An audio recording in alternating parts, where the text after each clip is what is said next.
point. This is an oldie but a goldie. We got Dabuz running off against Mr. E. Yeah. I don't think at any big tournament, I think Eric was talking about this, Mr. E being Eric, he has not beaten Dabuz at like a bigger event. He has beaten him before, but never in like something that like truly mattered. I mean, when you account for the pot bonus that's in for this tournament, regional it may be, this is a tournament that matters. Yeah. And when you see how both of these players have been playing through the lower bracket, it very much matters on a personal level to them, because both of these men have been playing mad. Yeah, this is a C tier. So. All right, so we even got ranking on the line. Yeah. At our Lumi ranking, I think it is now. You may rank. It's Luminosity, see you out there. You can support your boys. All right, bird up. But right, yeah, game has started, and we're off to an action-packed start. 99 on Mr. E, 87 on Dabuz. Even though Dabuz has had a lot of matches that have really burnt the candle on both ends tonight, even within this top 8 alone, he's still playing very proactive as well. We've seen a ton of control with Luma, just a lot of stage control. Even without Luma, as we have to see now, just the way that he's able to burn any momentum his opponent garners. However, the same must be said for the way that he is able to press his aggression so forcefully upon all of his opponents. Yeah, and the big thing is, this is a leveled up Mr. E. Unfortunately, getting up smash right there, missing the neutral get off timing, and just making me look dumb. But this is the Mr. E I definitely can say that has leveled up, has been more on point with his like ledge guarding, going off stage, being more proactive to get those stocks, and have a bunch of new setups, essentially, just to like end these stocks. I feel like if you've witnessed tournaments that he has attended as of late, whether they be local or regional, yeah, you could see in real time a good player break through a plateau to play greatly. Like, he's had fantastic decision-making, execution, adaptation, any possible aspect you could provide for what makes a good player great, he has just tenfolded. Yeah, this is not the same guy that used to spawn in brackets, man. This is a different guy. Just taking out Dabuz with that back air, and now having the lead. Okay, falling up air, gonna get shield grab right there. And that's the thing with Rosalina and Luma. The Luma definitely messes up the hit stun. So a lot of the moves that you thought were safe originally are just not. Oh yeah, no.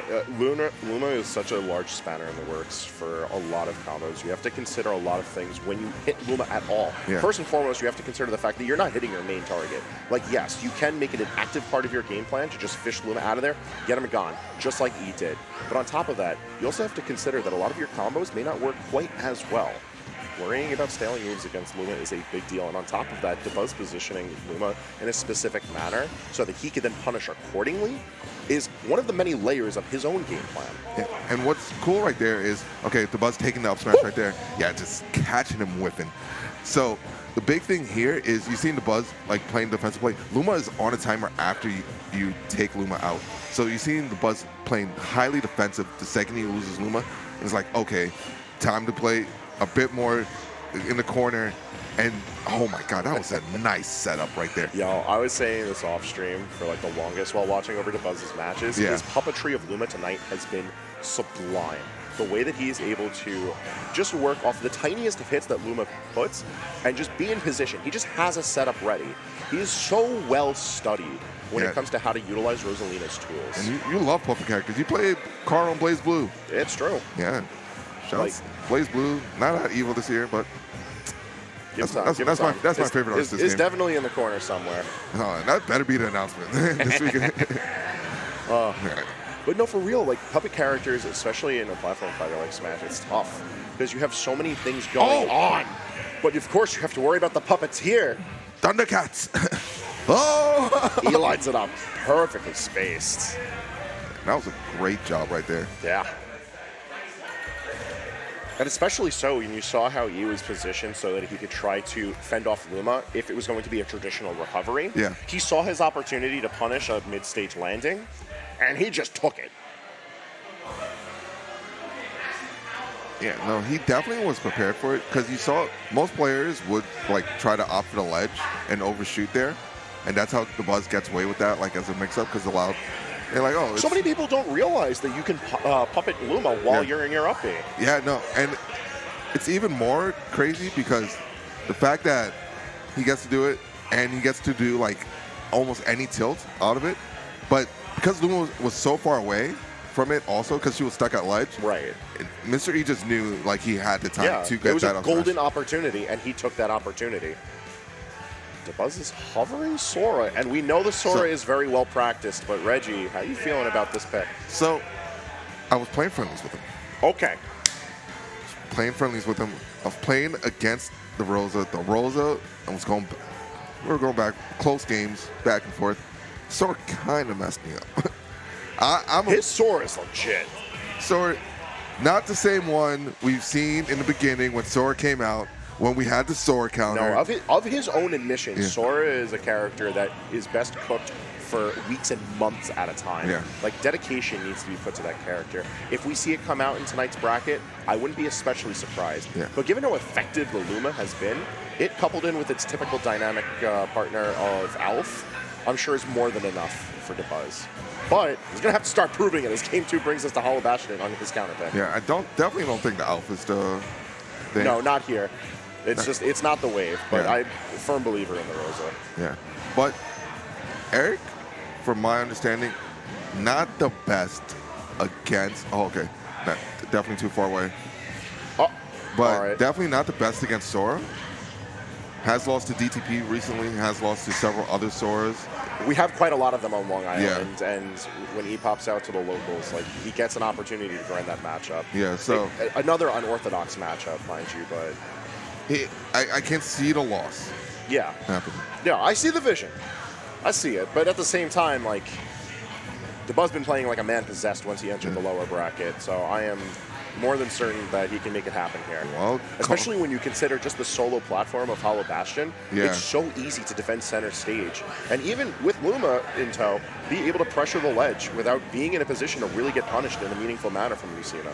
Yeah, well, if you're saying he's playing possessed, call Mr. E an exorcist.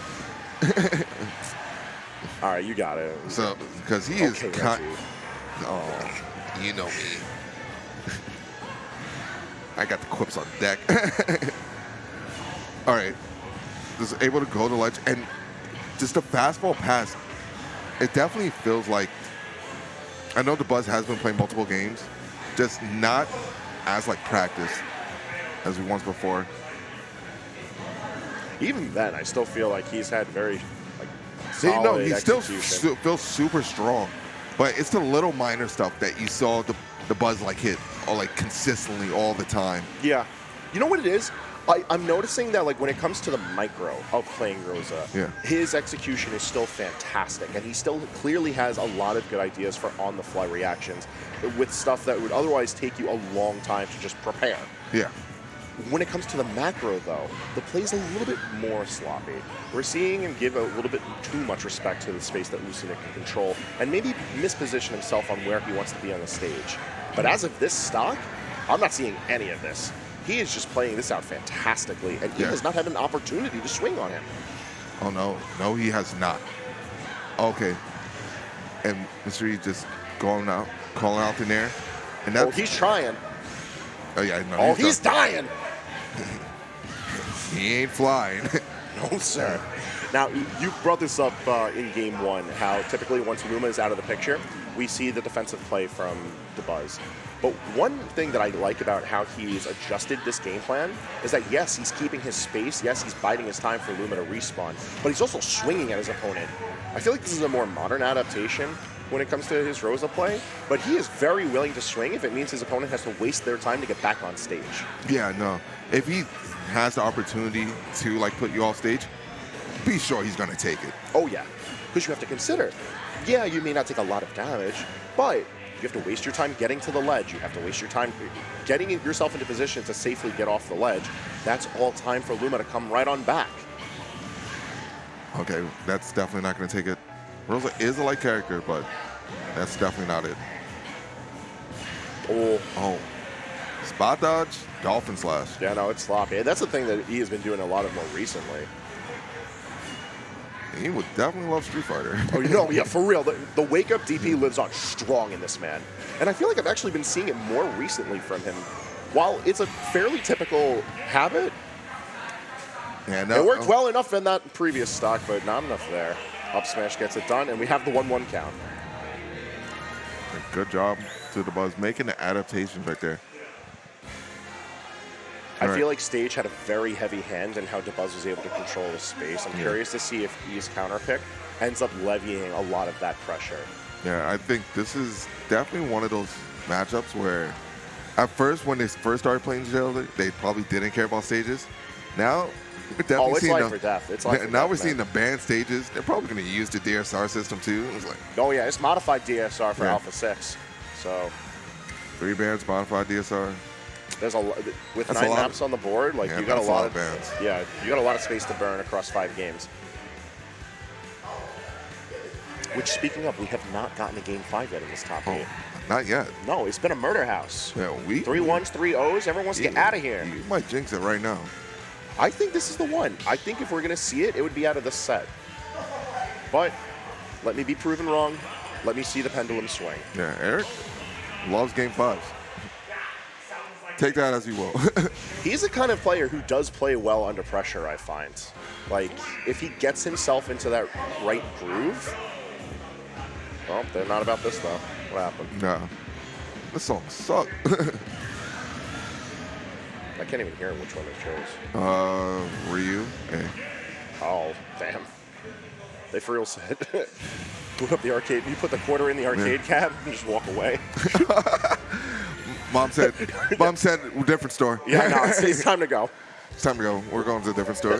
Laundry's done. Come on. But Mom, Pack up your Nintendo. We're going. I can't take the cabinet. Leave. I said pack it up. Leave. And she takes off the slipper. No, we don't talk like, come on, family-friendly stream. Oh, my bad. I was going through a whole family history. Thought this was my player 4 therapy session. All right, so game 3. It's small battlefields. They're swinging immediately. Now the question is, do we see the rubber band game? Do we got the back and forth? Or did Dabuz figure something in that game 2 where it allowed him to really just get a grip on the momentum of this game? Because it felt like his play cleaned up a little bit, but a lot of that, like I said, felt like it relied really heavily on how well he was controlling stage. What do you think can be adjusted here for him to do so, given the difference in platforms? So, big thing here is we've seen him dash back and forth. Before game 1, he kind of was just auto-narrowing. We saw him just every option he can do, he was just narrowing Mystery. And Mystery wasn't really doing much. But now he's just choosing other Rosa options. We're seeing the F-tilts come out. We're seeing the fairs come out. Oh, yeah. Oh, there's that nair, and it's getting punished. Yeah. And he's just choosing more of Rosa's options, and we're seeing more of the kit come out. Dash attack right there, just being a bit more brave and bold. I think in the short run, these adaptations will look good, but I'm worried more for how he is going to end up playing a bit more reserved if Dabuz ends up swinging more. Because are you trying to play against Lucina on reaction? I'm not trying to play against Lucina on reaction. Well, we're forced to when we go against Mr. E, so. I brought up already how he has strong reactions, but I feel like another thing that needs to be said about it is just how exact his reactions are. You make it the tiniest of mistakes, he's there. He's ready. He's in there. He's so ready to press that button. He wants to press that button so bad. He's been waiting for you. Shows the buzz on that empty landing on the platform from the air dodge. No, you can't be landing like that. Yeah, no, but that's a checkmate situation. Because it's damn if I do, damn if I don't. For real. Okay, you can't be dolphin slashing like that. Yeah, no. Playing a little messy now, and Dabuz is loving every minute of it. All right, fairs onto the shield. And it's really hard because not many people fight against Rosa in general. So not the safest move there, but because you don't know when you can drop shield. You saw Mr. E drop shield a bit early before, and it's most people won't even know the parry timing. Yeah, no, so that's it's long. You can just get away with it. Again? Oh, why did he get away with it that time? Yeah, that's too many times. No, sir. Fair me 7 times, shame on you. Fair me 8 times, shame on me. Nobody fares Mr. E 8 times in a row. Oh, but you can't do that. F smash not killing right there. But Mr. E now chipping away at this third stock. You know, I'm noticing a lot of the rapid dashing underneath the platform specifically from Dabuz, and I think it's just a brilliant option to lay out. But you see like the counter option to that with Mr. E. He is just naring in place or like slightly drifting back with it. You know, he's picking and choosing when he can go in. And unfortunate. She is just too skinny. Yeah. Size 0 waist. Yo, for real. This girl's a Galaxy supermodel right here. Fashion industry loves her. Find out how in 3 easy tricks. No pockets. Trick 1. All right, to be fair, she's cheating. There's a whole galaxy up there. She definitely has pockets. Oh, no pockets. I don't want to hear anything. No pockets seen to us. Galaxy woven pockets. You're not about to tell me she doesn't have Luma carry things for her. Yeah, no shot. That's Luma carrying. Luma ain't a purse. That's a person, Frank. Luma's lives matter. No. He is not a person. He makes noises. You heard it here first. Hangman hates Lumas. Such is life. And same with Mr. E. Hates Roses and Lumas. Such is life. 2-1. Back air picking up at the ledge. It was very, very quickly put out, too. Instant reactions. Yeah, no, he had the setup with the trump right there. You saw the up B. It's like, okay, if it doesn't hit you, it at least lands the same time as you, thus me trumping you, and then I'll just go for immediate back air. Yeah, no, it's smart, and it's excellently played. Yeah. Again, there's 2 layers to it. Yeah. Saying reactions and saying execution, like, yes, these are lovable buzzwords for us on the mic. But it's a whole other thing to recognize that, like, yes, you need to be able to recognize these situations and then have the proper follow-through with it. Like, yes, you see the situation, you know your tools, you understand your timing, you follow through with the actual execution, and from there you have to meet the X factor. How does your opponent respond? Did you land the hit right? In a situation like that, Dabuz could have possibly, like, hard DI up, maybe tech the stage. What do you do then? Like, you have to be prepared in these situations. Yeah, no. There's a lot of layers to it, but he has these kind of situations on lock. No, this definitely feels like that's something he's like labbed or like thought out. Yeah. He does stream like almost every single day against tons of viewers, and a person willing that you to see in like the host up in our grind servers, just saying like, yo, I want to play, and streams these grind sessions so he can look back at it. Right. So definitely a student of the game. Absolutely. I feel like that can be said for both of these players, because even though Dabuz has on multiple occasions voiced frustrations with the game, he still very much plays the game often, studies the game often, watches, just lives and breathes Smash. Both of these players do such an excellent job of being able to adapt because they're so well informed of the options available to them. Yeah, and another one of those options, it's Sora time. Yep. He is out.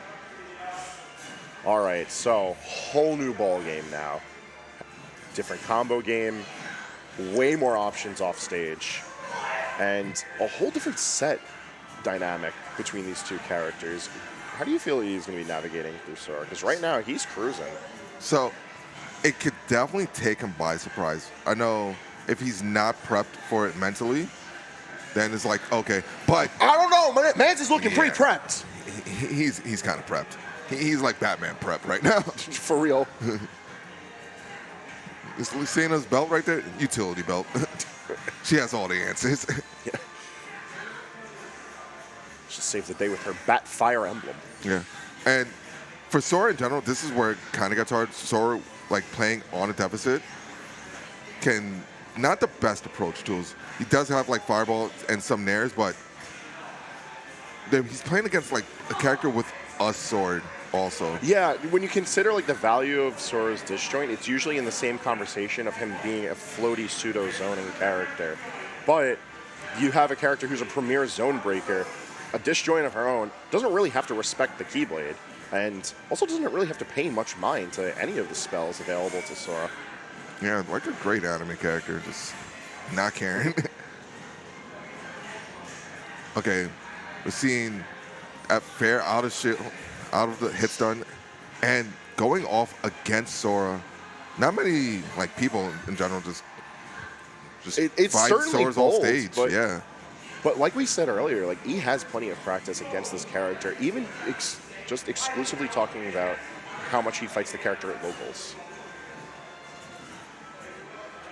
So like the fact that he knows he has that opportunity to just play off stage, just wait for specific buttons, it's giving Dabuz a really hard time. Although at the same time, Dabuz kind of running a lot of the weak one stuffs, and it's getting through E's defenses a lot better than I was anticipating. yeah, but he's been at this ledge for a minute, and it might not be from his own choice. Okay, yeah, Nair gonna take it right there, 67%. We did see Dabuz take like do a good combo to take the stock. Can he do it again before much tacks up? You know, at this percentage, like you can vertically noop your way into position for an up smash kill and you'll be fine. But that also is predicated on Dabuz actually landing the correct hit of Nair. Yeah, okay, yeah, this is definitely not. If he gets the opportunity, even. All right, that's a regrab.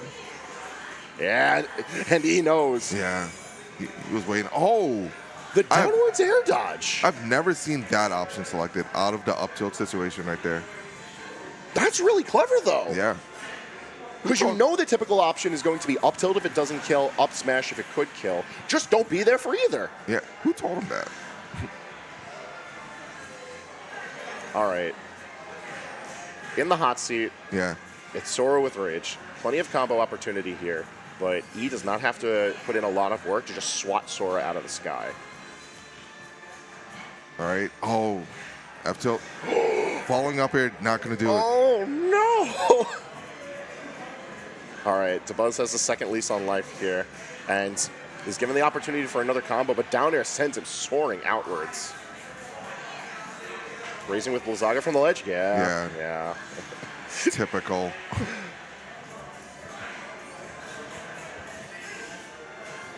The short hop Blizzaga is actually pretty neat against disjoint characters, but diving in against Nair, it is not. E manages to win out the rubber game. It's a 3-1 win for him as he secures his path to losers finals. Yeah, and now it's Mr. E versus John Numbers. Yep. Dabuz out at fourth. Very well played. He brought out the full trio for today's tournament, but so it goes. And honestly, like, I still here for the Rosa. I think he was playing it fantastically, but E's adaptations as the set was going on just made it look like it was insufferable to be in the air. Oh, no. Hey, look at this. The catch from that first Yeah. game was just fantastic. It's known. And this is where the Dabuz adaptation started to happen right there. And took this game really solidly. Solid one stock right there, but Mr. E just adapting back, and I just wish he kind of stayed and adapted with the Rosa. Yeah, no, part of me, as much as I enjoy watching Sora, part of me does wish that Game 4 was Dabuz on the Rosa, figuring out like another layer to his game plan, force E into that position where he has to heavily adapt, and then from there, you're in Game 5. Anyone's set. You have the momentum stolen. We could very well be having a very different discussion right now. And Sora wasn't looking bad, but there were multiple times where E just looked like he was so ready. Whether he recognized the approach, whether he saw the appropriate punish, or he had like very well thought out like specific matchup tech. Yeah, no. Like he was very prepared. Definitely felt very prepared. I'm surprised we didn't even like see hover over to Min. He just went straight to Sora. I know Min might not be the best like choice. No, it's definitely an unorthodox choice, especially against E. But